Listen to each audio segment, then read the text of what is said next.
네, 여러분 안녕하십니까. 이 시대의 참 방송인 정청래입니다. 우리 서당캐가 출범한 지 드디어 또 해를 바꿔서 2년째, 3년째인가요? 네, 되어가고 있습니다.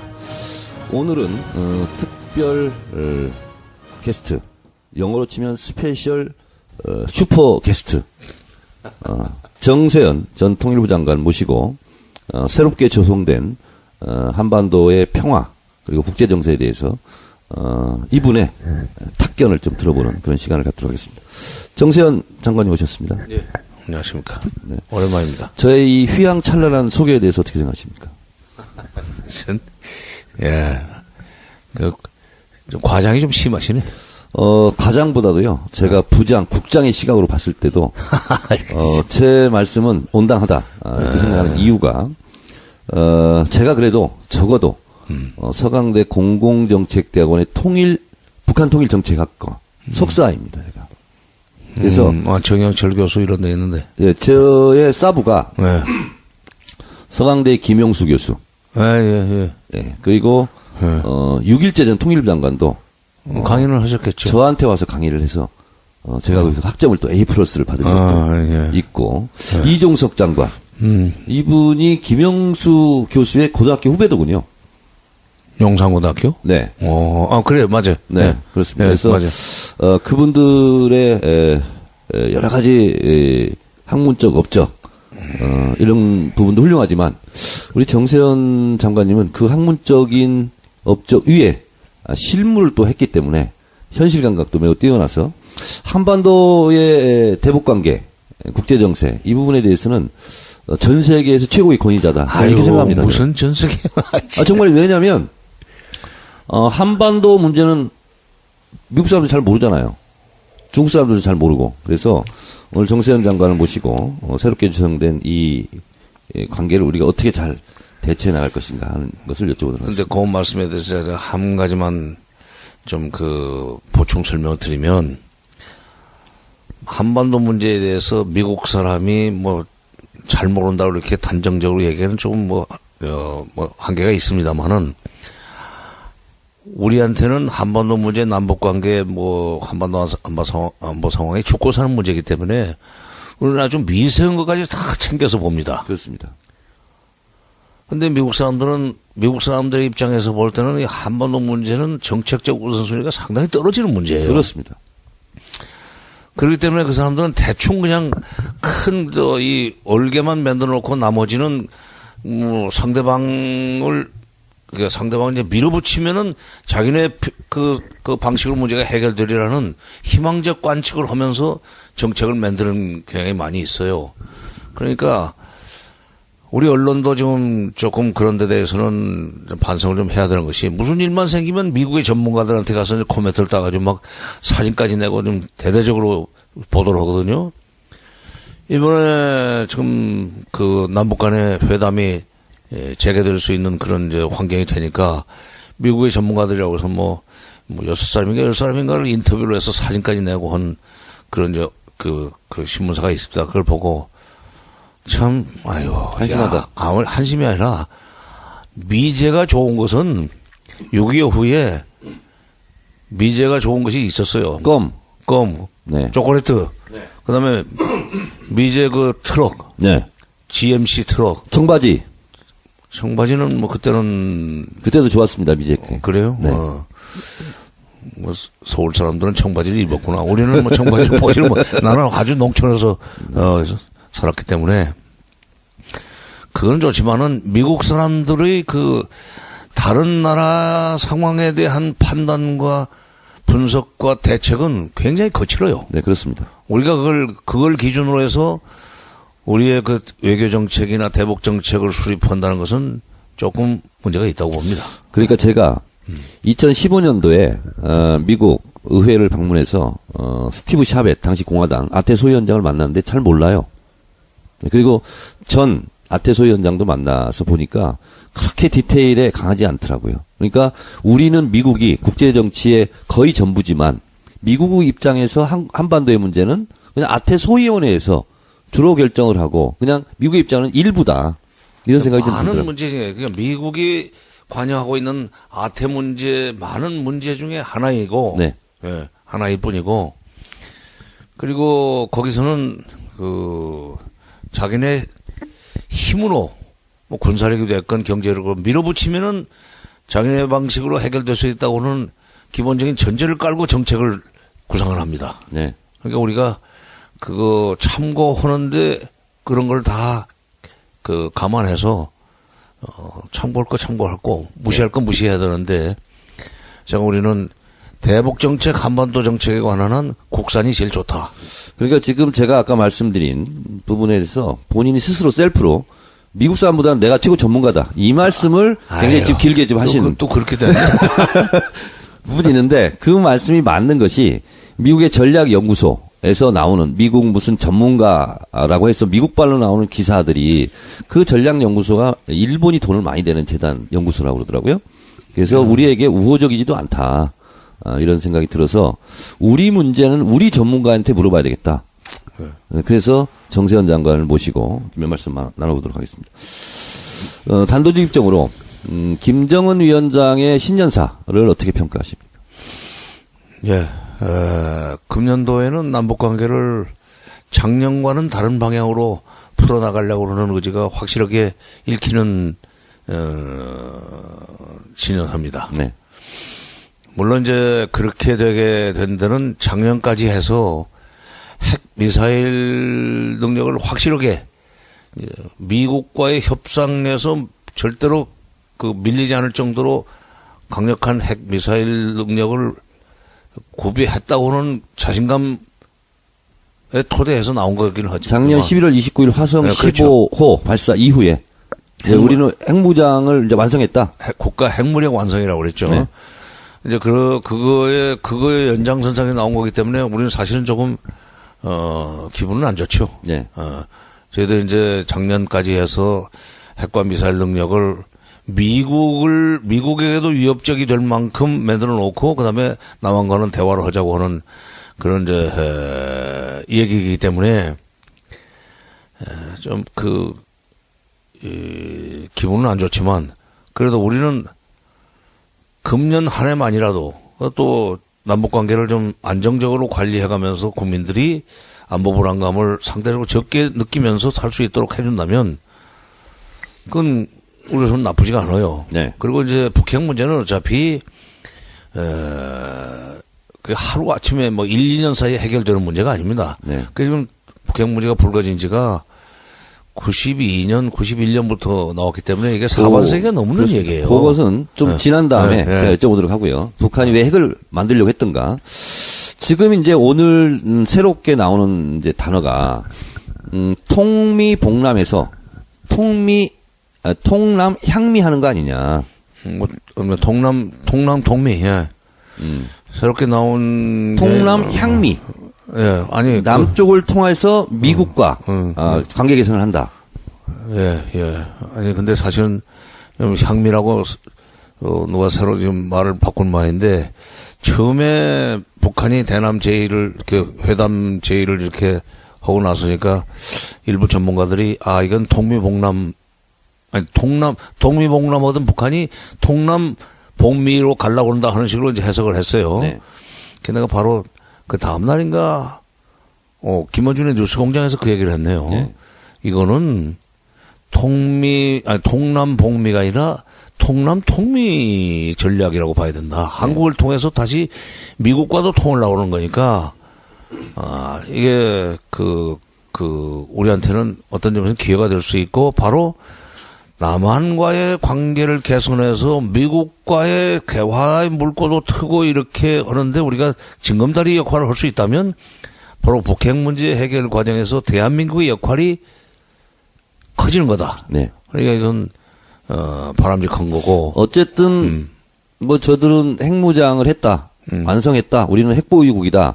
하는 상태에서 남쪽과 대화하자 하는 것이 기분은 좀 나쁘지만 기분 나쁘다고 우리가 뭐 기분 나쁘고 할 수만은 없는 입장이잖아요. 그래서 어쨌든 북한과의 관계 개선을 해야 되고 또 23개월 만에 681일인가요? 681. 네. 네. 만에 지금 이제 채널이 가동됐지 않습니까? 저는 개성공단 폐쇄 이후에 어쨌든 확성기로 판문점에서 대화를 하다가 이제 전화 통화를 할 수 있게 됐다. 이것은 굉장히 큰 의미가 있다고 그러는데 어떻게 생각하세요? 정상화죠. 네. 정상화. 원래 비정상의 정상화. 그렇지. 비정상의 정상화지. 드디어 이제 비정상의 정상화가 됐어요. 박근혜 정부 시절에는 정상의 비정상화가 그렇습니다. 있었고, 그래서 저는 통일부에 이제 오래 있었던 사람으로서 판문점은 의뢰 아침에 출근해서 거기 판문점 연락사무소가 있습니다. 네. 통일부 직원들이 출근해서 전화를 아침에 걸어요. 또 저쪽도 걸고. 그러면은 그렇게 해서 이제 그날 업무가 개시가 되고, 그리고 4시에 마감 전환을 하고 다 퇴근해요, 다들. 네. 그 저쪽도 개성 가서 자고 와야 되고, 우리는 또 서울로 들어와야 되고.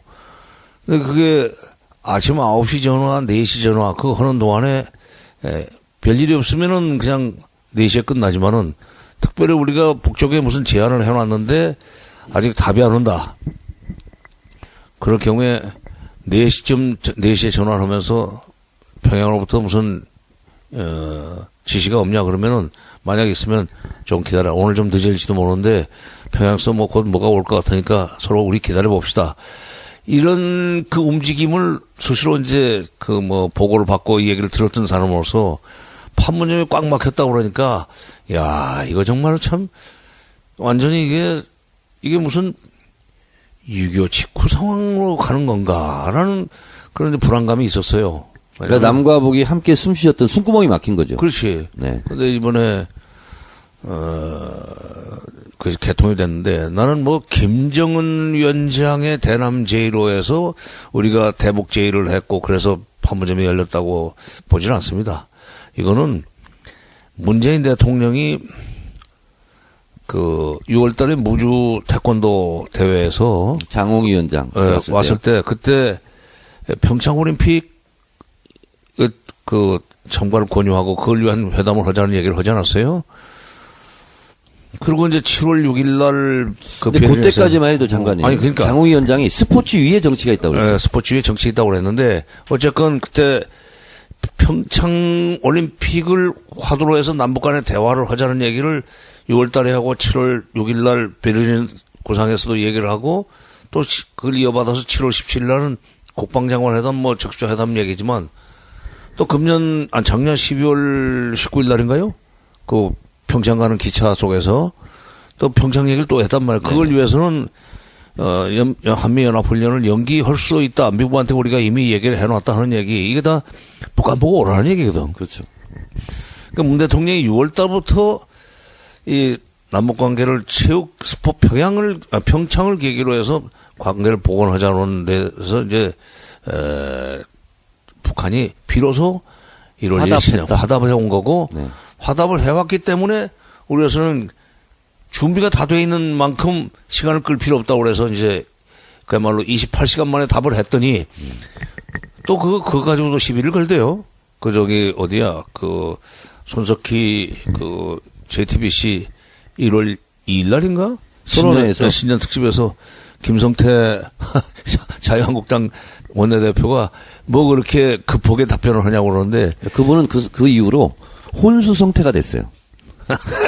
하도 비판을 많이 받아가지고. 근데 이게 북한이 대화를 제의하니까 우리가 그냥 허겁지겁 24시간 28시간 만에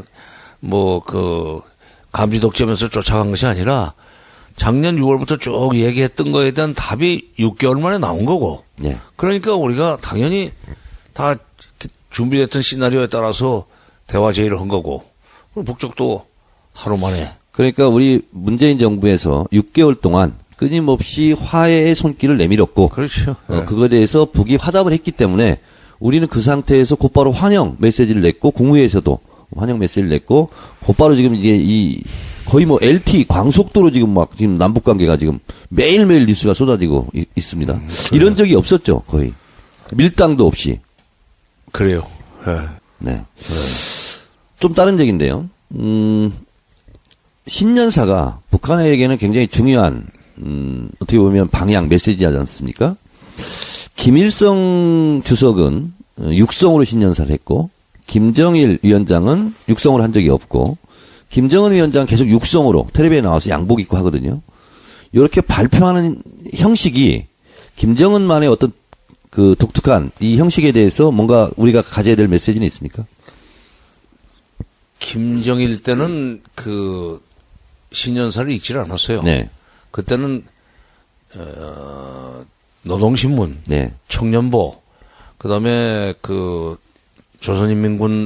인민군본가 있는데 그 3대 신문에 그냥 공동사설 신년 형식으로. 공동사설로 네. 내놓고 그건 김정일이 뭐 읽지도 않고 네. 그랬었어요. 명의도 김정일이 아니고. 그런데 김일성 때는 게 육성으로 본인이 읽었습니다. 네. 네. 근데 지금 김정은 때 와가지고 첫 해만 2012년은 안 읽고 2013 그렇지. 2012년. 지금부터 쭉 지금 계속 읽고 있어요. 예. 13년부터 쭉 읽고 있는데 본인이 직접 낭독을 하는데 김일성 때는 그게 1시간 이상 걸렸었어요. 네. 길게 했습니다. 네.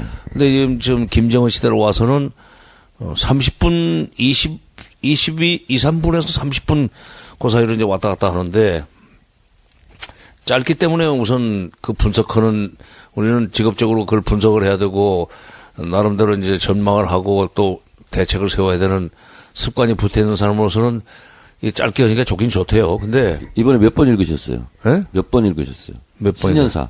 김정은 신년사. 직접 그 낭독하는 장면도 보고 그다음에 이 문서로 된 것은 한 3번쯤 읽었어요. 저보다 한 번 더 읽으셨네요. 전 2번밖에 안 읽었는데. 근데 물론 이미지 정치라는 측면도 있지만 어떤 점에서는 그게 격세유전으로 설명할 수도 있는데 우선 제 목소리도 할아버지 많이 비슷해요. 네. 그다음에 특히 말할 때 이렇게 몸을 살살 이렇게 꼬는 네. 틀고 갈 데 없이 김일성입니다. 네. 김정일은 그런 뭐랄까 이 몸놀림이 없어요. 장관님. 네. 그래서 제가 이 질문을 드린 건데. 네. 이게 이제 3대 세습이잖아요. 네. 그런데 또 김정일 다르고 김정은 다르단 말이에요. 그래서 또 김일성 할아버지, 자기 할아버지하고 생김새도 비슷하고 그리고 저는 어떻게 보면 좀 몸집도 키우지 않았나 그런 생각이 들고 걷는 모습도 내가 봤거든요. 네. 김일성 비슷해요. 많이 비슷해요. 네. 그래서 신년사를 발표하는 형식도 할아버지 방식을 따라서 하는 게 아닌가.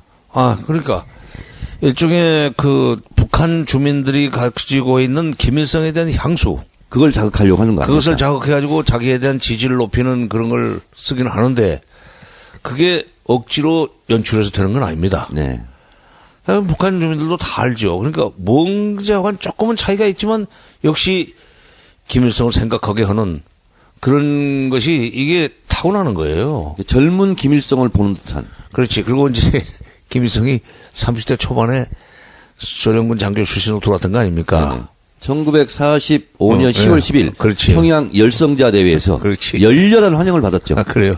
나중에 이제 1912년생이니까 네. 만 33세 때. 글쎄 이제 나중에 내각 수상이 돼가지고는 그 젊은 나이에 물론 그 시대는 다 중절모 쓰는 게 유행이었지만은 중절모를 많이 썼어요 김일성이.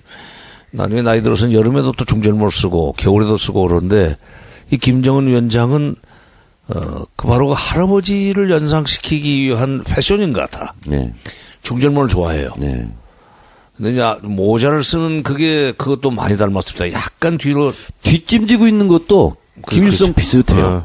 그래요. 네. 그래서 그걸 보면서 저도 생각이 들었는데 북한은 소위 말해서 이제 유훈 통치지 않습니까? 그러니까 김일성, 김정일, 김정은의 우리가 3대 세습은 뭐 비판하고 있지만 결국은 김일성이 죽을 때 사망했을 때 유언이 있지 않습니까? 한반도를 비핵화하라.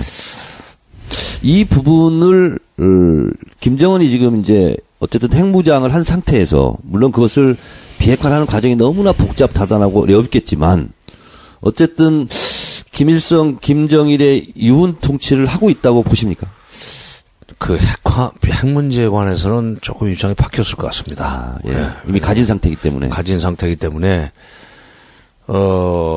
신년사에서도 그런 얘기를 하고 뭐 당대회 작년 중앙위원회 사업총화보에서도 그런 표현을 썼지만 가진 압박과 제재 속에서 힘들게 해가지고 지금 드디어 이제 확보한 거기 때문에 네. 거저 생긴 것이 아니고 정말 이걸 갖기 위해서 그동안에 국제사회 또는 미국을 중심으로 한 국제사회로부터 얼마나 우리가 핍박을 받았느냐. 그러나 이걸 우리가 함부로 쓰지는 않겠다. 미국이 우리를 건드리지 않는 한 우리는 쓰지 않는다는 얘기를 했어요. 이번 신년사에서. 다른 나라에다가 위협도 하지 않겠다. 글쎄 이제 그걸 그쪽 영어로는 이제 핵 선제 불사용이라고 그러고 영어로는 네거티브 세큐리티 어슈어런스라고 그러는데 그러니까 이 김정일 때까지만 해도 그 사람이 2011년에 세상 떴으니까 2006년에 한 번 하고 2009년에 하고 두 번 하고 갔습니다. 네. 근데 6번 한 동안에 김정일 시대 와서 이거 불과 그저 한 5, 6년 사이에 4번을 추가로 더했단 말이야. 네. 그리고 그 핵실험이 잦아지면서 국제사회에 유엔을 비롯한 제재 압박이 더 심화된 거 아니에요? 네. 그 압박 속에서 만드는 거기 때문에 잘 쉽게 안 내놓을 거예요. 네. 그게 어쨌든 이제 더 어렵게 됐어요. 그리고 더구나 2012년에 그때는 이렇게 지금처럼 핵 능력이 고도화되지 않았을 텐데도 헌법에다가 핵 보유라는 것을 먼저 선언하고 시작을 했거든. 네. 만약 이걸 포기하려면 헌법을 고쳐야 되는 문제가 있어요. 물론 우리의 개헌하고는 좀 다릅니다. 뭐 결심하면은 그냥 사회주의 헌법 바로 하면 되는 한마디면 거니까. 되긴 되죠. 한마디면 되는데 그래도 이게 어렵게 정말 그 고통 속에서 만든 이 성과물인데 이걸 쉽게 내놓을 것인가. 그래서 그 점에 있어서는 유훈이 지켜지지 않을 것 같다 하는 불안감이 좀 있습니다. 그래도 북한 해내야죠. 최고의 전문가에서 가장 지금 처음 그런 말씀 지금 하시는 그런데 겁니다. 그럼에도 불구하고 이제 해내야 되는 것이 이제 우리 이제 뭐 그 숙명인데 이거 저걸 인정하고 살 수는 없어요. 네. 물론 공식적으로 인정은 끝까지 못 받을 겁니다. 네. 인도나 파키스탄 뭐 이스라엘도 공식적인 인정은 못 받고 있어요. 그러나 미국이 그냥 묵인 내지 용인 해주는 거죠. 네. 근데 이 인도나 파키스탄의 핵무기 보유를 미국이 묵인 내주는 막 승인해 주는 것은 좀 이 북한과는 다른 그 배경이 있어요. 우선 첫째 그 사람들은 사거리가 그렇게 길지가 않아요, 미사일이. 예? 그러니까 미국을 위협하는 그 핵폭탄이 아니에요. 본토를 위협하는 상황은 아니니까. 근데 이 사람들은 지금 어떻게 하다 보니까 지금 미국 전역을 커버할 수 있는 사거리가 나오는 ICBM을 가지게 됐단 말이에요. 지금 1,400km? 1,400km 내외죠, 지금. 아니. 동부까지 다 간다고 그러더라고요. 1,400이 뭐요? 13,000이지. 아, 13,000, 13,000, 14,000. 예. 1,400이 무슨 뭐. 확실히 제가 비전문가 티가 좀 나는군요. 공을 하나 떼버렸어. 나는 화폐기가 건 줄 알았어. 근데, 그렇기 때문에, 이 핵 투발 수단의 말하자면 그 위력 때문에 예. 또 미국은 뭐 사실상의 인정도 안 할 거예요. 그럼 이제 이게 우리한테는 핵 문제가 해결되기 전까지는 계속 이게 안보 내지는 대외 문제 대북 정책에서 이제 그 애로가 되는데 그러니까 어떻게든지 우리가 미국을 설득을 해서 북핵 문제를 북핵 협상이 시작되도록 판을 만들어야 되고 그다음에 쉽게는 안 나올 겁니다. 반드시 반대급부를 바랄 거예요. 네, 그러겠죠. 우선 이제 제도적으로 미국 수교해달라고 할 거고 평화협정 해달라고 할 거고 그리고 경제 지원을 요구할 겁니다. 대가를 요구할 거예요. 그동안에 압박과 제재로 우리 경제 어렵고 우리 주민들이 못 먹고 못 살았으니까 이제 뭐 보상하라. 위자료 내라 하는 식으로. 김정일 위원장이 표현하면 응당한 대가. 그렇지. 네. 그거를 요구할 거고 그런데 이제 그거를 미국이 내지는 않고 우리 보고 내라올 거예요. 경수로 때처럼. 그렇지. 네. 그러니까 자, 장관님 근데 돈 낼 준비를 해야 돼요. 이제 남북 접촉 이것이 이제 알려지자 이제 미국의 백악관의 첫 반응은 한미 간에 이간질하는 거 아니냐. 첫 반응이 이제 이거였어요. 저는 참 적절하지 않다고 생각을 했는데. 적절하지 않은 정도가 아니라 미국 사람들의 그 식견이 그 정도라면은 저 어떻게 그 트럼프 시대에 와서 자꾸 그런 얘기가 나오는데, 미국이 그동안에 뭐 세계 유일 저 초강국이었었고 세계 평화의 수호자라고 자처를 해왔던 나라인데 그런 식의 식견이라면은 앞으로 미국의 장래에 난 별로 희망이 없다고 생각해요. 그래서 그런지 그렇게 째째하게 얘기를 하면 어떻게 해요? 그걸? 미국의 주요 언론들이 그런 입장과 그리고 또 트럼프가 이 양반은 도대체 이게 대통령으로서 이게 채통도 없는 것 같은데 더 큰 핵단추가 있다. 그것도 무슨 공식적으로 발표하는 게 자기 트위터에 썼단 말이에요. 그러니까 CNN, MBC 이런 데서 다 비판하더라고요. 근데 트럼프 이분은 어떻게 생각하세요? 그렇게 언행하는 거에 대해서. 나는 그거 다 그냥 충동적이고 돌발적으로만 일어나는 일은 아니고 예. 그것도 소위 그 장사꾼 출신으로서 철저하게 계산된 행동이라고 생각합니다. 예. 이게 그 트위터로 그야말로 머리맡에서 그냥 트위터로 이렇게 국가 정책을 막 쏟아내는데 대통령의 말은 정책이에요. 그렇죠. 어? 그것이 표현이 유치하건 고상하건 간의 정책이에요, 그게.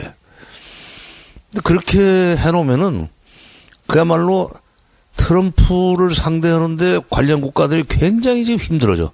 그만큼 상대방 국가들의 미국이 다뤄야 될 국가들의 소위 역량을 분산시키는 효과가 있고 상대적으로 미국이 우위에 서는 효과가 있어요. 전통적으로 말하자면 디시전 메이킹 프로세스, 정책 결정 과정을 거쳐가지고 정책이 나오면은 전문가들도 해석하기 좋고 미국이 앞으로 이렇게 나가겠다는 전망하는 데도 도움이 되는데 이렇게 불가측성이 커져버리면은 상대적으로 미국의 힘이 커지는 겁니다.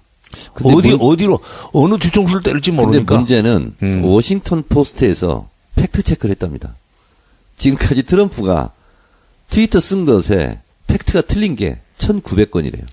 하루에 5.6건씩 전혀 다른 팩트와 다른 것을 지금까지 트위터를 날렸다는 거예요. 아니 그러니까 문제는 팩트 체크 다 좋고 그것이 근거 없는 얘기 그다음에 사실이 사실이 아닌 걸 근거로 해서 또 얘기를 하는 거 캐내는 건 그것대로 언론다운 짓인데 문제는 그것이 북한한테 메시지로 건너가고 우리한테도 또 메시지가 되고 우리의 정책을 제한하는 그런 어떤 변수가 된다는 점에서 그게 간단한 게 아니에요. 예. 그러니까 그런 거 다 계산하고 있다 이거지. 자, 장관님 그러면 트럼프는 지금 트럼프를 비롯한 미국 백악관의 첫 입장 발표는 그리 호의적이거나 긍정적이지 않았어요. 남북 지금 접촉 대화 시도에 대해서. 안 좋죠. 네. 지켜보겠다. 네. 이건 이제 우리나라 말로 하면 얼마 잘하는지 두고 보겠다. 이 정도인 것 같아요, 지금. 잘해봐지. 그렇지, 잘해봐. 잘해봐. 니네 얼마 잘하는지 두고 보겠어. 그렇지. 이런 입장이에요. 근데 지금 트럼프가 좀 기가 죽었다고 나는 봐요. 네. 왜냐하면 공해상에서의 석유 밀수 줄이라고 사진까지 제공하면서 중국하고 러시아를 압박했다가 역습을 당했단 말이에요, 지금. 이게 압박과 제재를 소리 높이 외치던 트럼프의 대북 정책에 지금 엄청난 구멍이 뚫린 거예요. 유엔 제재 결의에 동의해준 상임이사국으로서 안보리 상임이사국으로서 중국, 러시아가 북한한테 석유를 주고 있다고 하는 식으로 해서 그쪽으로 압박하면은 앞으로 미국이 북한에 대해서 가하려고 그러는 압박과 제재의 소위 효율성이 높아질 줄 알고 했는데 오히려 거꾸로 지금 엎어치기 당했어요. 그런데다가 거기서 큰 구멍이 뚫렸는데 중국과 러시아가 연료를 계속 줬다는 얘기예요? 아니세 줬다고 했다가 증거를 내라고. 중국 러시아에서. 중국 러시아 증거를 내라. 그게 우리 배라는 증거가 없다. 네. 정보가 또 무관하다. 이런 식으로 이제 발을 빼면서 우리가 책임져야 될 트럼프한테 얘기하니까 트럼프가 할 말이 없어진 말이 없어진 거지. 그러니까 트럼프의 권위가 이제 떨어졌고 그다음에 트럼프의 대북 압박 정책이 앞으로 이 신뢰도가 떨어졌어요. 네. 그런데 여기서 남북 대화까지 또 재개될 것 같으니까 이게 사방에서 구멍이 뚫리는데 미국 언론에서는요. 어. 트럼프하고 김정은하고 둘이 1년 동안 싸웠는데 김정은이 이겼다. 결국 그렇다고 볼 수가 있지. 미국 언론들은 그렇게 다 평가를 지금 하고. 그러니까 저쪽은 사회주의 국가의 장점, 뭐 장점이라고 사회주의 국가의 뭐 특성이긴 하지만은 철저하게 틀을 말아놓고 상대방이 예측 어떻게 만들어놓고 갑자기 터뜨리는 그런 식으로 정책을 추진해도 됩니다, 저기는. 네. 근데 여기는 뭐 언론이 있지, 미국은. 또 의회 있지. 계속 무슨 질문하고 문제 제기하고 하는 그 속에서 트위터를 가지고 헐라다가 결국은 지가 제껴에 넘어간 거예요. 네. 결국 트럼프하고 김정은하고 작년에 말폭탄캐나 서로 던졌는데 주고받았는데 그걸 뭐 막판에 트럼프가 축 처지게 됐지. 그러니까 결국은 김정은이가 이겼다는 얘기도 들 수 있는데 옛날 같으면 이게 반국가단체 고무찬양죄로 걸리는데. 자, 아니 그러면 이제 트럼프는 잘 하나 지켜보겠다. 이제 이런 입장인 것 같은데 우리가 이제 어쨌든 김정은 신년사에서는 어쨌든 뭐 대표단을 파견할 수도 있다. 이제 평창올림픽 중심으로 주로 얘기했단 말이죠. 그러면 이제 실무회담을 하고 하는데 어느 정도 급의 지금 대화가 될 것 같습니까?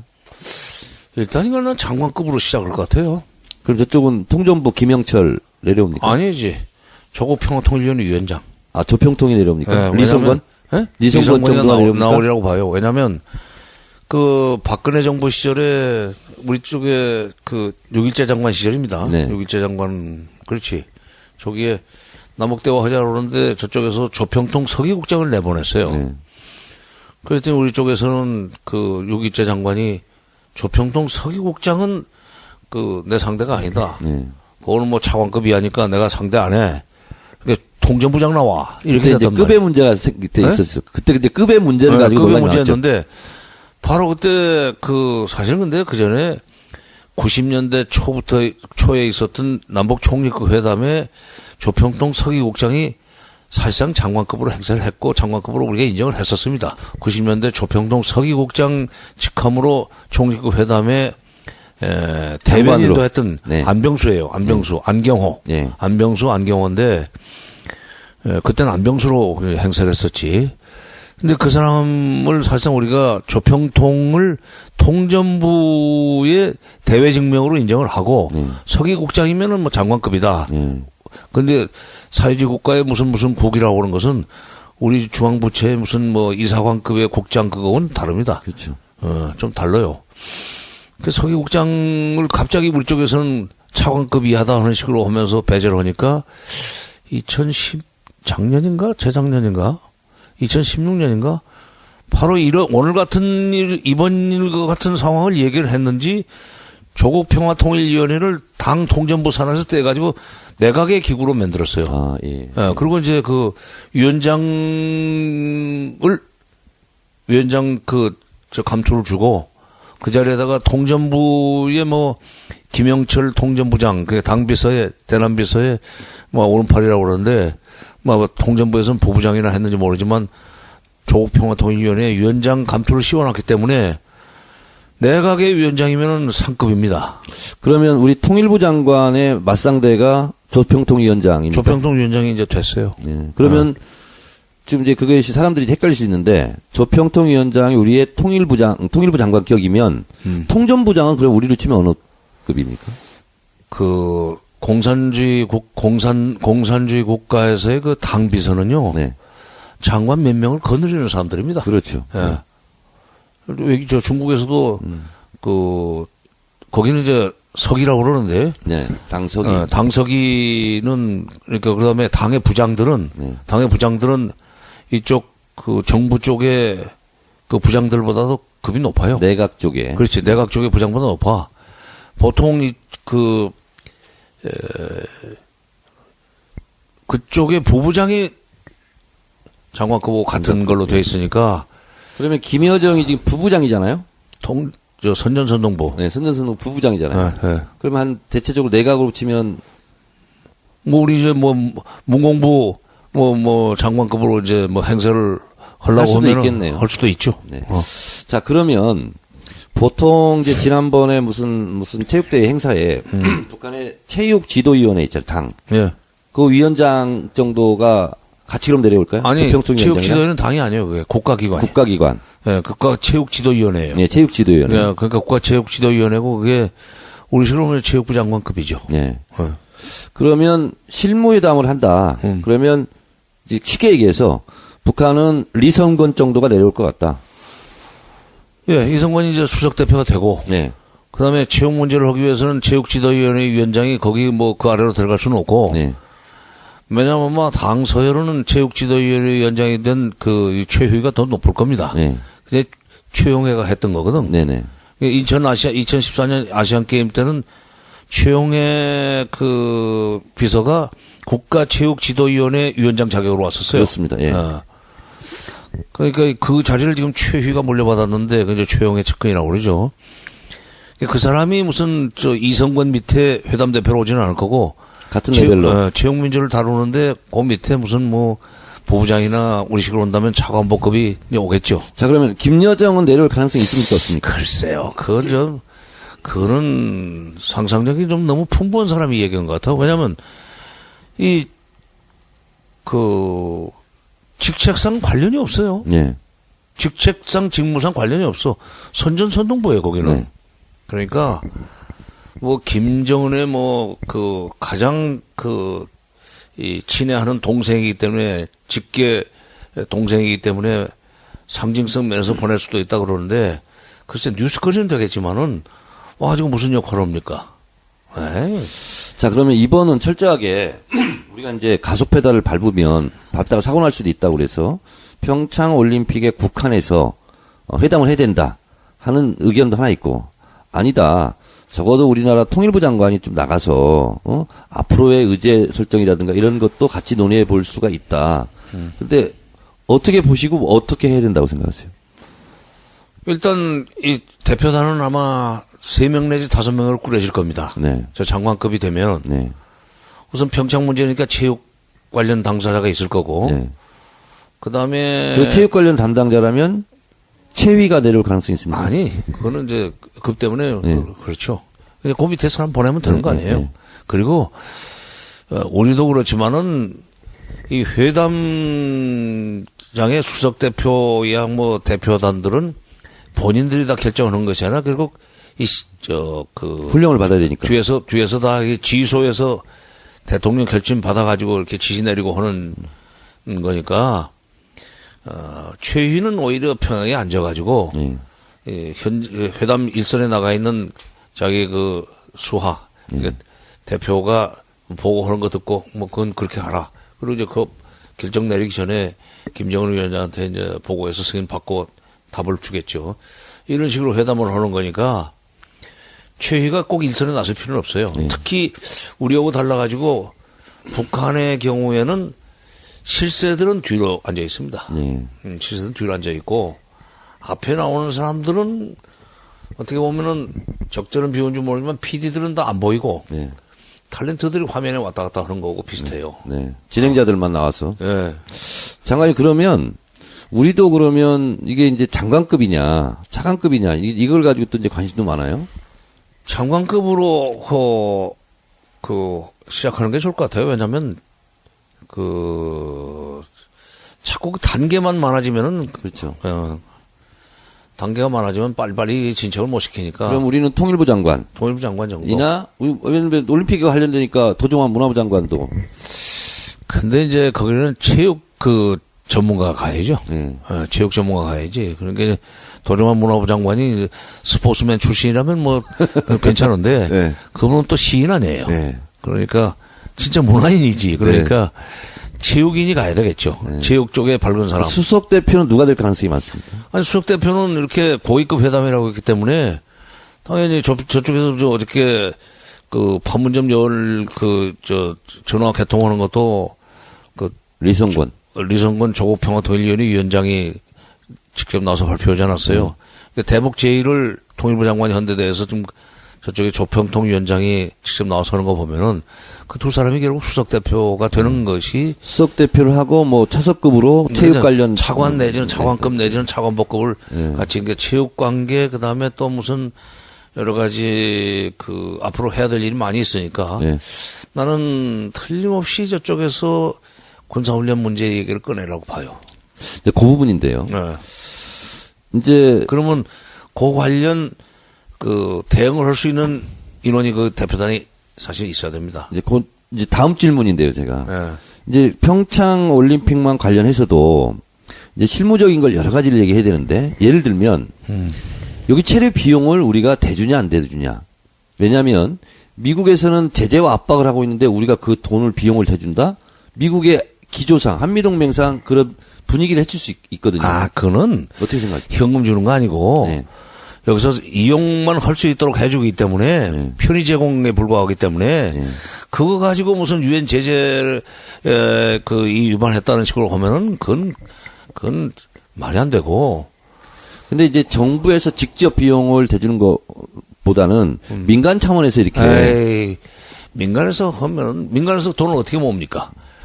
협력기금이 있어요. 남북협력기금. 남북협력기금이 있고 그동안에 뭐 근데 그 미국이 그걸 시비 걸지는 않을 거다. 그럼 왜냐면 현금 주는 게 아닌데 네. 오는 거 밥 먹여주고 네. 그다음에 재워주고 그러는데 만경봉호가 만약 뜬다면은 예. 만경봉호가 뜨게 되면은 그 숙소 문제는 해결이 되는 거예요. 네. 숙소 문제는 해결이 되고 어차피 지금 평창 쪽에 뭐 숙소가 넉넉지는 않은 모양입니다. 네. 강릉도 그렇고. 그런데다가 이제 그 사람들이 오게 되면 그 세큐리티 문제가 복잡해요. 그렇죠.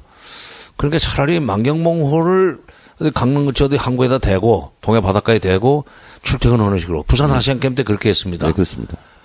그러니까 이제 대구 유니버시 2003년 대구 유니버시아드 때는 대구가 이제 내지에 이제 내륙에 있기 때문에 이제 그 대회를 위해서 준비한 뭐 아파트 이런 데 배정을 했었는데, 이번에 뭐, 평창하고 강릉은 그런 시설은 좀 없는 것 같고.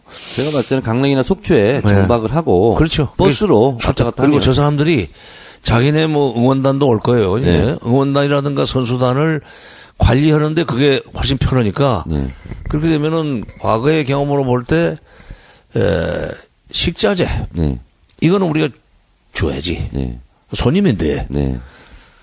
그리고 이제 인천 아시안 게임 때는 입장권도 너희가 직접 사라고 해가지고 결국 이제 좀 제지하게 됐었는데, 뭐 북한 대표단은 뭐 어차피 뭐 복장해서 비표 필요 없이 다 티가 나니까 그냥 들이보내면 되는 거고, 지금 입장권 안 팔려가지고 빈자리가 많아서 고민하면서요.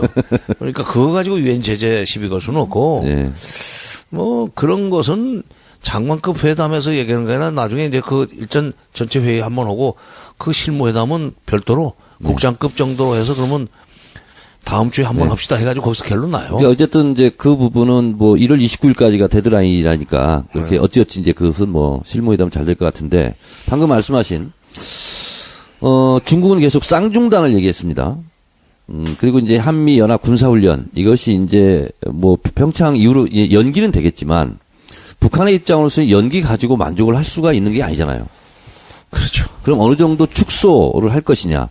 그리고 이제 고위급 접촉을 장관급으로 한다면 분명히 조평통 위원장이 내려고 한다면 이 군사 훈련에 대해서 뭔가를 얘기를 할 것 같아요. 얘기하죠. 안통훈아. 예? 저쪽에 조평통 위원장이 된 리성원이라는 사람이 군인 출신입니다. 아, 예.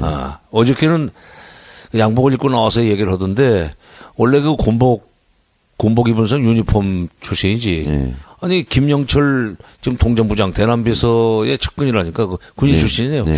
계급이 아마 대저까지 했었던가? 그러나 하여튼 이제 전역을 했는지 모르겠는데, 조평통 위원장이 군인 출신이라는 점에서도 군대 얘기는 반드시 걸리라고 봐요. 예. 그러니까 우리도 그건 대비를 해야 돼요. 예. 그 점에 있어서는 뭐 조명균 장관이 회담을 하도 많이 해서 그 조명균 장관은 아마 그 통일부 직원들이 발언 자료를 일일이 써주지 않아도 즉석에서 순발력 있게 대응 잘할 겁니다. 청취자들을 위해서 제가 한 가지 말씀드리겠습니다. 조명균 장관이 어떤 분이냐면 김정일 국방위원장과 노무현 대통령 14선언 할 때 뒤에서 적고 있었던 사람입니다. 그렇죠. 네. 그리고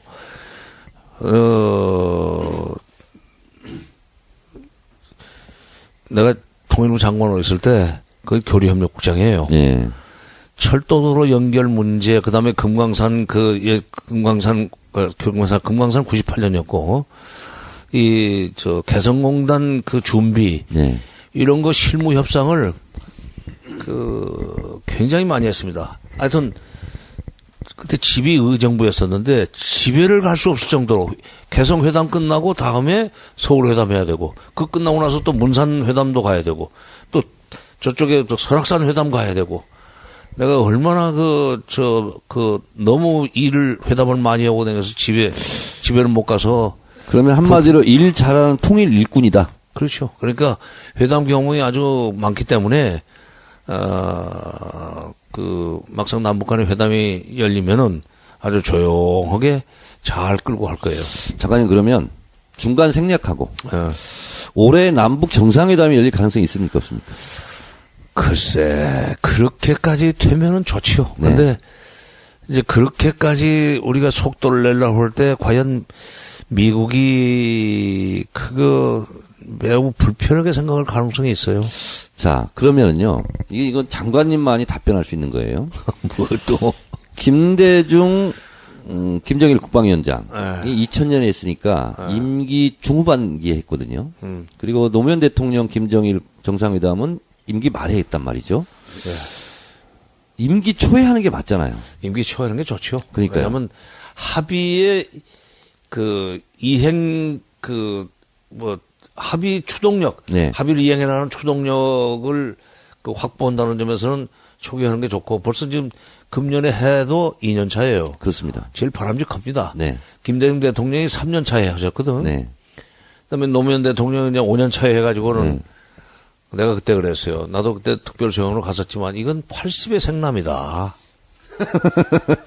이렇게 늦게 해놓으면은 나중에 그 아들을 어떻게 하라고. 그럼 결국 정권 바뀌니까 그냥 완전히 그냥 뒤집어 엎었잖아요. 아니 고아원에 가버리지 않았어. 네. 자, 그러면은요, 정상회담을 하려면 정상회담을 위한 분위기와 전제 조건이 필요하지 않습니까? 글쎄 이제 정상회담은 여러 가지 분위기가 좋게 풀려가지고 정상회담으로 가는 수도 있고, 네. 남북 간의 기왕에 이런 대화의 물꼬가 트인 상황에서 뭔가 갑자기 이게 결단을 내야 될 중대한 사건이 터질 경우에는 정상회담의 필요성이 커집니다. 예상을 뒤엎고 정상회담을 할 수 그렇지. 있다. 정상회담의 필요성이 갑자기 커질 수가 있어요. 이제 판문점 통신선도 열렸고 그런데 대화를 하다 말고 갑자기 국제정세 같은 것이 그냥 급변해가지고. 네. 2018년도에 그런 상황이 벌어질 것 같지는 않아요. 네. 그러니까. 저쪽도 공화국 70돌이라고 그러고, 그렇게 무리하게 할 것 같지는 않고. 그렇죠. 10년사의 기조상. 예, 예. 그러니까 잘 하다가, 저쪽에 구구절 잘 지내고, 금년 연말쯤 정상회담이 되면은, 국내적으로나, 국제적으로도 시비 별로 당하지 않고, 2019년부터, 남북 관계를 한 단계 업그레이드해서 발전시킬 수 있고, 핵 문제 해결에 전기를 마련할 수 있는, 기회는 더 커지죠. 2000년 6.15 정상회담, 그때 분위기와 지금의 가장 큰 차이점이 있다면 뭐가 있을까요? 그때는 핵 문제가 없을 때죠. 예. 그때는 핵 문제가 없을 때고, 왜냐하면 핵 문제라는 것이 94년 10월 21일 날 미북 제네바 기본 합의가 체결된 뒤에 2002년 10월 하순에 미국이 북한이 HEU 그러니까 고농축 우라늄 프로그램을 가지고 핵 개발을 하려고 하면서 이 경술 사업을 중단시킬 때까지는 사실은 핵 문제는 뉴스가 되지는 않았었습니다. 네네. 북한이 핵 활동을 안 했으니까. 네. 그러니까 지금 이 대북 지원 이런 거 대북 정책, 햇볕 정책 비판하는 사람들은 김대중 노무현 정부 때 퍼준 무슨 이거 가지고 핵을 개발했다.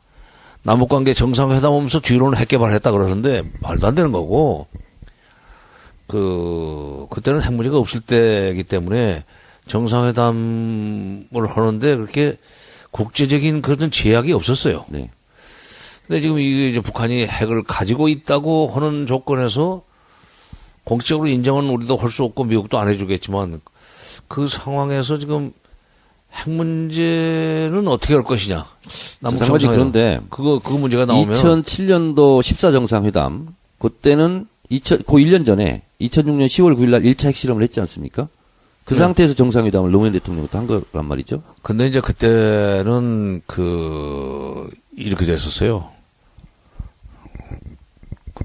말하자면 백그라운드인데 2006년 10월 9일 날 북한이 핵실험을 하지 않습니까? 네. 핵실험을 하고 나서 그해 11월 달에 미국이 북한하고 접촉을 합니다. 네. 핵실험을 당하고 나서 이제 놀란 거야. 아, 진짜 하네. 이렇게 된 거지. 그래서 미국이 이제 북한하고 접촉을 하면서 여러 가지 논의를 하는 과정에서 북한이 요구를 했을 거예요. 이게 한반도 전쟁 상태가 종식되지 않는 한 우리는 그러니까 휴전협정이 평화협정으로 바뀌지 않는 한 그리고 미국의 대북 정책이 압살 정책 내전 군사적 위협 정책이 끝나지 않는 한 우리는 핵을 계속 개발할 수밖에 없다는 식으로 이제 겁을 줬겠죠. 그리고 중국에서도 북한에게 또 혼냈다고 그러던데. 그건 괜히 송유를 중단했다고 그러는 게 조금 중단했다고 그러더라고요. 그건 진짜 팩트 체크 안 되는 얘기예요. 그리고 그때 그 핵실험을 당하고 난 뒤에 부시가 조지 W 부시 대통령이 하노이에서 그 ALF인지 아세안인지 회의에서 만나가지고 개별 한미 정상회담을 하면서 You and me, 당신하고 내가 김정일을 만나서 한반도의 전쟁을 공식적으로 종료하는 문제를 협의하자. 이렇게 얘기했단 말이야. 부시가 그런 또 일도 그러니까 했군요. 이런 게는 이제 북한을 압박으로 겁을 주고 압박하면은 손들 줄 알았는데 오히려 크게 튀니까 이거는 그야말로 제대로 정석대로 풀어야 되겠다는 생각을 하고는 그 얘기를 했어요. 그때부터 정상회담 준비는 됩니다. 그러니까 미국의 입장이 굉장히 중요하네요. 정상회담을 하는 데 있어서. 미국이 그러니까 권고했던 거예요. 그리고 이제 그 이듬해 10월 그때가 2일 날 가서 2일 날 가가지고 2, 3, 4 회담을 했는데 날짜가 예정됐을 때 9월 달에 또 다시 시드니에서 그런 또 한미 정상회담이 열렸어요. 그때 부시 대통령이 노무현 대통령한테 작년에 했던 얘기는 유효하다. 이번에 당신 평양 가면 김정일한테 그 얘기 해라. 그래가지고 14 정상선언 사항에 한반도 문제 관련 그 3국 또는 4국 정상들이 한반도 지역에서 만나 한국전쟁의 공식적인 종료를 선언하는 문제를 협의하기로 했다는 조항이 들어가요. 네. 그리고 전날 베이징에서 타결된 육자회담 공동 보도문에도 그 얘기가 들어갑니다. 그러니까 그때는 부시가 그러니까 노무현 대통령한테 이게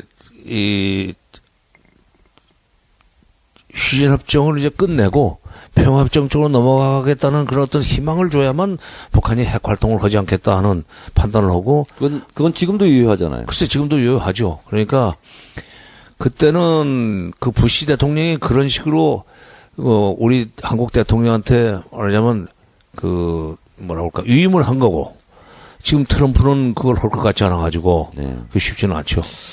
또 북한의 핵 능력은 그 이후에 엄청나게 커졌고 네. 그때는 핵실험 한 번밖에 안 했을 때이기 때문에 네.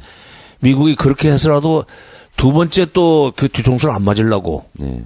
그렇게 했던 건데 자, 이명박 정부가 들어서 가지고 비핵 개방 3천을 강력하게 추진하는 바람에 북한의 핵 능력은 더 커지고 그렇습니다. 참. 자, 시간이 많이 지나서 제가 압축 요약을 한번 해요. 북한이 그럼 왜 핵을 가지려고 했던가? 그냥 자기들의 자위권 이랬는데 동구 사회주의권이 몰락하고 그리고 우리가 북방외교를 통해서 중국 러시아하고 또 국교도 맺고 수교도 맺다 보니까 북한으로서는 믿을 사람이 없다. 우리가 핵을 갖고 자위를 해야 되겠다. 이렇게 해서 핵 개발을 시작한 거 맞습니까? 거기에 이제 압축을 하면 그렇게 될 수도 있는데, 사실은 동그라파 국가들이 막 그냥 체제 전환이 일어나고, 네. 어떻게 말하면 이제 붕괴가 되고, 이럴 때 북한이 흡수통일의 공포를 느꼈어요. 네. 실제로. 김일성 주석이 신년사에서 그런 속내를 드러냅니다. 그게 92년 신년사인데요. 아니, 91년. 91년 2년, 제가 2년 것도 읽어봤거든요. 그랬더니 89년 신년사에서 흡수론의 공포가 나와요. 네. 이제 앞으로 통일은 누가 누구를 먹거나 누가 누구에게 먹히는 식으로 해서는 안 됩니다. 네. 그리고 91년 신년사에도 그 얘기를 또 해. 네. 근데 89년 후에 91년 그 와중에 그 중간에 독일이 통일되잖아요. 네. 90년에 89년 11월 달에 이제 베를린 장벽이 붕괴가 되고 그걸 보면서 아 이거 잘못하면 죽겠구나 해가지고 기본 합의서를 막 서둘러요 북한이 91년도에. 그래서 91년 12월 13일 날 그게 타결이 되는데 그걸 해놓고 유엔에도 가입을 해놓고 겁나니까 네. 92년 1월 21일 날 김용순 대외비서를 국제비서를 뉴욕으로 보내가지고 잠깐 불러내요. 그래서 92년도 신년사를 제가 조금 다시 한번 봤어요. 92년 신년사는 그 얘기 없어요. 92년 신년사에 뭐라고 나왔냐면 고깃국 기와집에 고깃국 먹이는 게 입법의 고깃국. 네, 내 꿈이다. 우리 인민들의 세계적 염원. 세계적인 염원이다. 네. 그 얘기도 하면서 또 뭐라고 하냐면 우리 뭐 약속했던 거 다 지키겠다. 우리는 한다면 하고 안 한다면 안 하지 빈말은 하지 않는다. 이렇게 이제 하면서 평화공조로 가려고 그 사설에 그 신년사에 다 보이더라고. 92년 글쎄 신년사. 이제 근데 그런 식으로 그 김일성 때는 조금 비유적으로 한다고 그럴까 이렇게 두루뭉실하고 보물찾기처럼 그걸 썼는데 이 김정은 시대에 와서는 아주 그냥 직설적으로 얘기를 하는 게 좀 차이가 있어요. 근데 그때 92년 1월 21일 날 국제비서를 미국에 보내서 국무부 이제 부장관을 불러냈습니다. 아놀드 켄트를 불러내가지고 충격적인 제안을 해요. 앞으로 주한미군 철수를 요구하지 않는 조건으로 수교만 해달라. 그러니까 미국 수교를 하면은 남한이 못 건드린다고 생각한 거예요. 그런데 미국이 노했거든, 아버지 부시 때. 그러고는 92년 한 해 동안 계속 IAEA를 시켜가지고 특별사찰이라는 건 아무데나 막 뒤지는 겁니다. IAEA 사찰관들이. 보통 일반 사찰은 정해진 곳으로 하는데 합의형 부분만 이거 좀 열읍시다 해가지고 그런데 이거 열어봐. 불신검문 막 하는 거야. 그렇게 당하지. 그런데다가 92년 10월 달이 되면은 92년 한 해 동안 중단됐던 한미 합동 훈련을 93년에 재개한다고 결정하지. 그러니까 이건 미국이 우리를 죽이려고 하는구나. 수교를 그렇게 그야말로 주한미군 철수를 요구하지 않는 조건으로 수교만 해달라고 진짜 무릎 꿇고 빌었건만 거절하고 강제 사찰을 하려고 그러지. 이제 팀 스피릿도 재개한다면 이제 군사적으로 우리를 치고 들어온다는 얘기다. 그렇다면은 우리는 살기 위해서 핵을 개발할 수밖에 없다고 93년 3월 12일 날 NPT 탈퇴를 선언합니다. 자, 장관님 근데 제네바 협정을 이제 파기선을 하지 않습니까, 북한이? 미국이 하지. 미국이 합니까? 그러니까 미국이 하는데 북한하고 미국하고 틀어진 거 아니에요. 그러니까 미국이 이제 하는데 미국이 우리가 사찰을 요구하는 지역을 니네가 거부했다. 이게 맞습니까? 그때? 예. 언제? 제네바 협정 파기할 때. 파기할 때 저거요. 그 명분은 뭐였죠? 명분은 북한이 그러니까 제네바 기본 합의에는 플루토늄 핵 활동을 안 하는 걸로 돼 있었는데 플루토늄 핵 활동은 안 했는지 모르지만 우라늄 폭탄이 있어요. 또 플루토늄 폭탄이 있고 우라늄 폭탄이 있어요. 참고로 말씀드리면은 히로시마에 떨어진 것이 우라늄입니다. 그다음에 나가사키에 떨어진 것이 플루토늄인데 근데 그 우라늄 고농축 프로그램을 몰래 지금 가동하고 있다. 제네바 기본 합의 이거 무효다. 북한이 사실상 깼다. 그러니까 경수로 사업 중단. 이러니까 북한이 그다음에 미국이 이런 식으로 해서 먼저 제네바 기본 합의를 깼기 때문에 약속을 이행하지 않기 때문에 우리도 제네바 합의를 더 이상 이행할 수 없게 됐다고 하면서 책임 넘기면서 그랬죠. 자, 그러면 이제 지금 이제 남북 접촉을 하고 이제 우리 국민들도 이제 뭔가 좀 이렇게 희망을 갖게 됐는데 2005년도 9.19 공동 성명을 했단 말이죠. 9.19 공동 성명 세 가지가 뭐였죠, 장관님? 세 가지가 네 가지지요. 네 가지. 네. 자, 한 가지를 꼭 이렇게 빼먹네요. 아까 동그라미 하나 빼먹더니. 그러니까. 1,400kg, 13,000kg. 네. 근데 김영수 교수한테 좀 항의 좀 해야 되겠어. 지도 교수라면서 말이야. 숫자에 밝아야 돼요, 정치인은. 하여튼 제가 부족함이 많습니다. 네. 또 부족한 약간 좀 그런 데가 있어야 사람이 또 매력이 있어. 너무 또 꽉 차면은 그 바늘로 찔러도 피도 안 나오는 사람은 또 그건 또 표가 안 나와. 하여튼 그러니까 세 가지가 아니라 네 가지다. 네 가지인데 1. 북한의 비핵화. 네. 2. 미북 수교, 일북 수교. 네. 3. 북한을 제외한 5개국이 북한에 대한 경제적 지원. 네. 4. 정전체제를 평화체제로 바꾼다. 네. 그 다음에 또 하나 더 있어요. 5. 이 이상의 약속들은 말 대 말 행동 대 행동으로 이행한다. 네. 5가지예요. 그 유명한 말 대 말 행동 대 행동. 그렇지. 근데 그렇게 합의를 해놓고 그 육국이 다 만족스러워서 도장을 째놓고 그 이튿날 재무부가 북한이 유조 달러를 그려가지고 돈 세탁을 해서 마쿠아에 있는 방코델타 아시아라는 BDA 은행에 2,500만 달러를 저금해놓고 있는데 우리가 그 정보를 가지고 있다. 그 돈 내주면은 BDA는 앞으로 미국과 거래 못한다. 이게 BDA에 대한 세컨더리 보이콧인데 원인 행위를 북한이 했다고 그런 식으로 씌우니까 북한으로서는 완전히 얼굴에 그냥 빨간 딱지가 붙은 셈 아니에요. 뒤통수 또 얻어맞고. 그러면은 이거는 어제 합의 발표한 그 합의문이 인두가 마르기도 전에. 잉크도 마르기도 전에 예. 인두가 아니라 잉크. 아, 도장을 찍었으니까 인주. 인두를 얘기하는 거예요, 저는. 야, 도장을 찍었으니까. 국제 문제는 이게 사인으로 하지. 근데 자관 이런 식으로 온다면은 우리는 미국과 아무것도 지금 뭐 합의할 수도 없고 그렇다. 그러면 이제 우리는 핵활동 재개한다고 그러고 공개적으로 선언하고 이제 영변에서 핵활동이 재개됐다. 예. 그리고 연료봉 꺼냈다. 시킨다. 그다음에 제철이 끝났다. 그러고는 그 이듬해 7월 4일 날 2006년 7월 4일 날 뭐 말하자면 예고편 비슷하게 장거리 미사일을 쐈지. 중장거리 미사일을. 그러고는 10월 9일 날 핵실험을 하는데 핵실험도 10월 3일에서 10일 사이에 한다고 예고가 했어요. 예. 그러니까 그리고 그 핵실험 당하고 나더니 부시가 놀래가지고 이건 정전체제를 평화체제로 바꾸겠다고 했던 그 9.19 공동성명의 사항 이거 이제 본격적으로 이행해야 되겠구만. 그러니까 당신이 김정일이 만나가지고 그 문제를 본격적으로 추진하도록 좀 합의하고 그렇게 해나갑시다 했던 거예요. 자, 그러니까요. 우리가 이제 한반도 평화 문제 또 북핵 문제와 관련해서 어떻게 보면 잡았다가 놓친 듯한 느낌이 2000년인가요? 그 조명록 차수 백악관에 가고 올브라이트 평양 가고 이제 엘고가 이제 지면서 그다음 후속 진행이 안 됐잖아요. 그때 참 아쉬운 장면이 하나 있고 제가 지금 질문 드렸던 2005년 9.19 공동성명 이후에 바로 방코델타 아시아를 쳐버려가지고 다시 이제 북으로서는 뒤통수 맞았다. 이렇게 됐잖아요. 그런 장면을 보면서 미국은 도대체 뭐냐.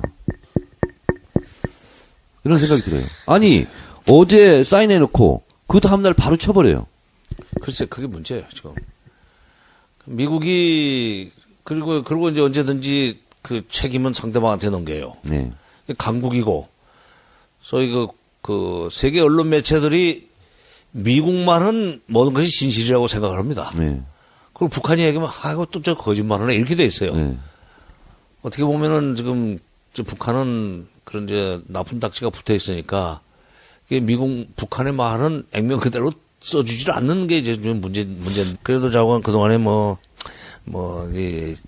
지은 죄가 좀 있긴 있지. 그런데, 미국은 항상 약속을 잘 지키고 그런다고 좀 우리 국민들 생각하고 그 북한은 그렇지 않다. 미국과 정반대다. 이건 착각이에요. 네. 이 핵 협상도 바로 그러니까 그 다음날 뒤집는 법이 어디 있어요. 그러니까 미국이 이게 합의를 해주는 척 해가지고 그 방심하게 만들어놓고 뒤통수 때리면은 상대방이 굴복할 수 있다 하는 잘못된 생각을 버리지 못하고 있다는 증거입니다. 그러시면 네.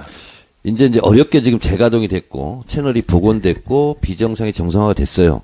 그리고 이제 올해 어쨌든 2018년에 남북관계 한반도 평화정착에 어쨌든 희망의 불씨는 이제 생긴 거 아닙니까?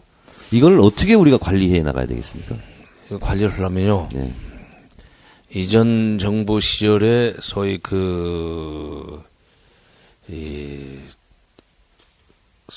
사례를 예.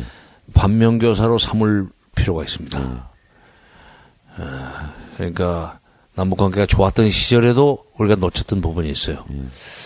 예를 들면 한미 간에 긴밀하게 협의를 하면서 미국이 나중에 딴소리 못하게 계속 미국의 사전에 협의를 하고 그래가지고 뭐 승인을 받는다면 좀 기분 나쁘지만은 협조를 얻어내면서 남북 관계를 풀어나가고 숨소리까지 전해줘야 됩니까? 이제 뭐 그런 얘기 있잖아요. 아니 글쎄 자존심 상하는 얘기인데 예. 그렇게 안 하면은 이게 딴지를 건다고. 예. 그래서 어쨌든 한미 공조를 긴밀하게 한다. 한미 공조 이거 기본 전제. 그러니까 한미 공조를 바탕에 깔고 남북 공조로 가야 된다 이거. 그러니까 남북 공조 지금 남북 관계 개선을 지금 불안해오고 비판하는 사람들은 한미 공조를 깨트린다, 한미 동맹 깨트린다 이런 식으로까지 얘기를 하니까 그 사람들의 불만을 예방하기 위해서라도 한미 공조는 모양새를 아주 잘 말하자면 관리를 해야 돼요. 그런데요, 장관님. 예. 미국 백악관도, 미국 행정부에도 틸러슨 같은 사람이 있고, 또 뭐 그레이엄 같은 상원 의원 있잖아요. 이런 사람들이 있고, 거기도 뭐 하여튼 강경 보수도 있고, 뭐 있잖아요, 다. 근데 이거를 조절하고 관리하는 게 미국 대통령밖에 없잖아요. 근데 대통령이 너무 왔다 갔다 해. 글쎄, 그러니까 그래도 틸러슨 같은 사람이 있다고 하는 것이 그나마 다행이에요. 천만다행이죠. 예. 아니 쪽문이라도 열려 있는 셈이니까. 예. 그렇게 해서라도 계속 우리 외교부가 진짜 국무부하고 긴밀하게 협력해가면서 그러면서 동시에 또 백악관하고 청와대하고 이렇게 해서 트럼프 대통령은 또 오전에는 화염과 분노 얘기했다가 오후에는 또 나만큼 평화적인 해결을 좋아하는 사람도 없다고 할 정도로 왔다 갔다 하지만. 장관님, 근데 우문. 네. 틸러슨 있어요. 맥메스터 갔어요. 글쎄, 대통령과의 거리로 보면은 맥메스터가 문고리죠. 우리 청와대 외교안보수석 네. 정도 되니까. 네. 근데 그것도 그러니까 잘 어떻게 보면 구슬른다고 그럴까 관계를 설정을 해서 관리를 해야죠. 예. 어찌됐든 한미 공조를 긴밀하게 오해받지 않도록 한 상태에서 남북 공조를 해야 된다. 그러면 정상회담까지 가는 그런 개가를 이룰 수 있을까요? 할 수 있죠. 그러니까 2000년 정상회담 할 때도 미국하고 긴밀하게 협의를 했고. 예. 또 사실 노무현 대통령 14 정상회담은 부시 대통령이 권고를 받고 한 거고. 권유를 받고 했고. 그렇죠. 권유를 받고. 그러니까 이거 남북관계 풀어나가면서 이게 정상회담까지 해가지고 북핵 문제 해결에 훨씬 미국이 편한 상황을 내가 만들어줄 테니까 이거 해야 되겠다는 식으로까지 협조를 좀 해야 될 것 같아요. 그러면 어떻게 보면 한미 연합 군사 훈련 있잖아요. 예. 요것이 바로미터가 될 수도 있겠네요. 그렇지. 예. 이번에 그러니까 이런 저의 탁월한 질문에 대해서 어떻게 생각하십니까? 탁월합니다. 그럼 탁월한 답변을 좀 주세요. 아니 그게 바로미터가 될 수 있다는 것이 답변이에요. 아, 그래요? 질문이 바로 답변이에요. 네. 이거를 어떻게 이제 잘 해서 미국이 정말 북한이 앞으로도 평창올림픽뿐만 아니라 이산가족 상봉 사업이라든지 또 우리가 제안하는 군사회담에도 적극적으로 나오고 기타 다른 분야에서 남북 교류 협력 왕래 활성화에 협조에 나오도록 만들려면 군사훈련 문제에 대해서 북한이 조금 나쁘지 않다. 그 정도면 됐네. 라고 할 정도까지 반대급부를 줘야 돼요. 그러니까 문재인 대통령이 내가 미국 측에 좀 연기하라고 제안했다 하는 것도 북한이 반응을 이끌어내는데 굉장히 큰 지렛대가 됐잖아요. 그러니까 미국을 움직일 수 있다는 힘이 북쪽한테 읽혀지면은 정상회담 하려고 나오지. 그러니까 남쪽하고 잘 지내는 것이 북한의 입장으로서는 미국하고 잘 지내는데 도움이 된다. 그러니까 통남 통미가 된다 하는 얘기지. 네. 통남해야만 통미가 되는구나. 네. 본때를 보여줘야 돼. 네. 하여튼 정답을 지금 이제 내셨습니다. 우리 정가들이니까 정답이 나와야지. 질문자 정시고 뭐 답변자 정가고 그런데 뭐. 예, 이런 게 중요한 것 같습니다. 중국에서 홀대를 받았다. 문재인 대통령이. 이런 왜곡 보도를 또 이렇게 뉴스공장 이런 데서 깨주는 것이 이제 굉장히 중요했던 것처럼 중국의 입장으로는 사드 막 그렇게 해놓은 말인데 시진핑의 주석 입장으로 어쨌든 국빈 방문을 허용했다는 것은 나름대로 우리를 예우했다 저는 이렇게 판단하는데 그걸 언론이 왜곡한단 말이죠. 그런 홀대론의 난 뿌리를 이렇게 생각합니다. 중국하고 가까워지는 것이 결국 이제 친미 성향이 강한 사람들한테는 이거 우리다가 이거 진짜 우리는 그동안에 미국 편에만 서 있으면 되는 줄 알았는데 완전히 등거리로 나가네. 이렇게 이제 불안해진 거예요. 그래서 장관님. 훼손하려니까 이 본질 빼놓고 그 형식 문제를 가지고 이제 시비를 걸면서 핵심을 말씀하고 계시죠. 지금. 네, 핵심을. 그러니까 강철비의 저쪽에 북쪽의 요원인 엄철우가 그러잖아요. 이 분단 국가에서는 분단 그 자체, 북한 분단 국가의 인민들은 분단 그 자체보다도 분단으로 인한 이익을 누리려고 하는 사람들 때문에 고통을 당한다는 얘기를 해요. 강철비에서. 바로 그 분단이 지속되고 이 남북 화해 협력이 시작되는 분단이 지속되는 것을 바라는 사람들. 분단의 이익을 보고 남북이 잘 지내면 손해를 보는 본다고 생각하는 사람들이 좀 완전히 친미 성향이거든. 미국 편에만 서 있으면 되는 걸로 생각하고 있는 사람들이. 근데 그 친미주의자들이요. 또 왜 반미 입장에 공세를 하죠? 핵까지 해야 된다고 이렇게. 핵까지 해야 된다고 주장하는 자유한국당은 반미 세력이지. 곡조도 모르고 노래 부르는 사람들 많아. 그러니까. 지금 무슨 얘기를 하는지는 모르는 사람들도 있어. 참나. 그건 반미잖아요, 그건. 반미죠, 진짜. 아니, 미국의 입장과 정면으로 반대되니까. 미국이 절대로 해주지도 않는 건데. 전술핵무기 뭐 갖다 놔야 된다는데 미국이 전술핵무기 지금 여기 갖다 놓으면 그 돈은 누가 되는데? 그러니까요. 그 적지 않은 인원이 거기 관리를 해야 되고 경비가 나가는 거예요. 그 돈 문제도 생각하고 내질러 놓으면 돼. 그다음에 핵무장은요. 핵무장은 절대로 허용하지 않습니다. 지금 우리는 폐연료봉 재처리도 못해요. 그게 59년에 체결된 한미 원자력 협정이 73년에 한번 고쳐졌는데 박정희 대통령 때 그 부분은 절대로 그 장벽을 넘지 못했어요. 이명박 대통령 때 13년인가 뭐 12년에 뭐 그 기염을 토면서 임기 중에 해결하겠다고 그거는 반드시 따내겠다고 그랬는데 못했어요. 박근혜 대통령 때 그걸 하겠다고 또 큰 소리 쳤는데 15년에 그것도 못했어요. 이게 59년에 체결된 한미 원자력 협정의 그 단순한 그 원자력 발전소 기술 협정 같지만은 바로 거기에 파이로 프로세싱이라고는 일종의 재처리 기술은 절대로 줄 수 없고 만약 하면은 가만 안 둬. 미국 입장으로서도 혹시 우리가 핵을 만들까 걸치쳐서 걱정하면서 계속 보고 있는 거 아니에요? 그렇죠. 원자력 협정이라는 게 그거잖아요. 그러니까 그게 뭐 우리가 가지려고 해서 되는 게 아니고 미국이 허락하지 않으면 절대로 안 되는 건데 미국이 우리가 핵무기를 만들 수 있게 되면은 그다음부터는 미국의 해구산은 필요 없어지는 겁니다. 미국의 해구산이 필요 없어지면 한미동맹은 무용지물이 되는 거예요. 한미동맹 깨자는 거하고 똑같은 거잖아요. 그렇지. 지금. 바로 핵무장론 바로 한미동맹 파괴론이에요. 그러니까 반미주의자들이지. 그렇지. 네. 근데 동맹을 강화하자고 하면서 결국 동맹을 깨트리는 결과를 가져오는 그리고 미국의 군산복합체 이익에 반하는 무기시장을 없애는 그런 일을 해놓고는 그게 무슨 말인지 몰라 지금. 그러니까 그걸로요. 저는 이렇게 표현합니다. 나무를 사랑합시다. 이렇게 팻말 써가지고 그 나무에다 못질을 해놓는 거예요. 나무를 사랑하는 게 나무를 아프게 하는 거지. 아프게 하는 게 아니라 죽이는 거지. 죽이는 거지. 아이고, 좀 1시간 넘게, 원래 예정 시간보다 지금 더 길게 이렇게 했는데, 오늘 장관님 말씀 들어보니까 중국의 홀대론을 제가 꺼낸 이유는 이렇게 잘못되고 왜곡된 시각들을 교정해 줄 필요가 있다. 특히 이제 이 대북 관계, 한반도 평화 문제. 그런 면에서는, 정세현 장관님이 문정인 교수보다 한 수 위에요. 무슨 또, 문정인 교수 들으면은. 들으시라고 지금 얘기하는 거예요. 왜냐면, 문정인 교수가 갖고 있지 못한 것을 장관님이 갖고 계세요. 유머 감각. 웃겨, 사람들을. 재밌어. 그래서 이렇게 재미있게 사람들에게 귀에 쏙쏙 들게 이렇게 해주는 설명이 좀 필요할 것 같아요. 뭐.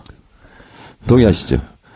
예, 그 대통령 대통령 특보는 이제 문재인 교수 보고 하시라고 그러고 예. 나는 이제 국민 특보, 국민들을 즐겁게. 국민들을 즐겁게 하는.